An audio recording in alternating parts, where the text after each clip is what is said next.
मुसीबतें हमारी ज़िंदगी की एक सच्चाई है। कोई इस बात को समझ लेता है तो कोई पूरी ज़िंदगी इसका रोना रोता रहता है। ज़िंदगी में हर मोड़ पर हमारा सामना मुसीबतों से होता रहता है। इसके बिना ज़िंदगी की कल्पना नहीं की जा सकती।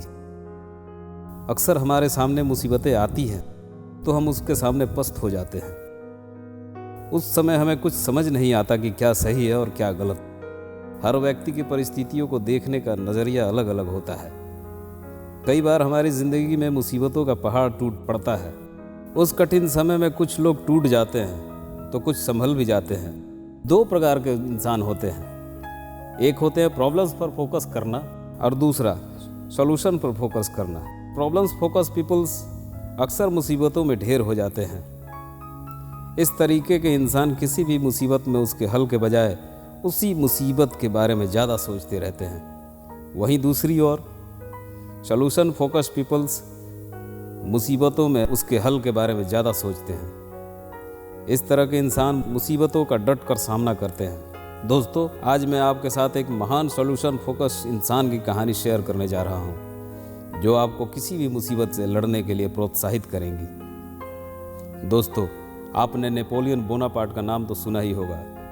जी हाँ, वही नेपोलियन बोनापार्ट जो फ्रांस के एक महान निडर और साहसी शासक थे, जिनके जीवन में असंभव नाम का कोई शब्द ही नहीं था। इंसान में नेपोलियन को विश्व के सबसे महान और अजय सेनापति में गिना जाता है। वह इतिहास के सबसे महान विजेताओं में से माने जाते हैं। उनके सामने कोई टिक नहीं पाता था। नेपोलियन अक्सर जोखिम भरे काम किया करते थे। एक बार उन्होंने अल्पास पर्वत को पार करने का ऐलान किया और अपनी सेना के साथ चल पड़े। सामने एक विशाल गगन चूमती पहाड़ खड़ा था, जिस पर चढ़ाई करना असंभव था। उसकी सेना में अचानक हलचल सी स्थिति पैदा हो गई। फिर भी उसने अपनी सेना को चढ़ाई का आदेश दिया। पास में ही एक बुजुर्ग औरत खड़ी थी। उसने जैसे ही यह सुना, वो उसके पास आकर बोली, क्या तुम मरना चाहते हो?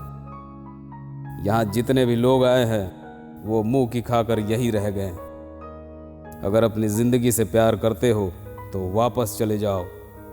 उस औरत की यह बात सुनकर नेपोलियन नाराज होने के बजाय प्रेरित हो गया और झट से अपने गले से हीरो का हार उतार कर उस बुजुर्ग महिला को पहना दिया और फिर बोले, आपने मेरा उत्साह दुगना कर दिया और मुझे प्रेरित किया है, लेकिन अगर मैं जिंदा बच गया तो आप मेरी जय जयकार करना।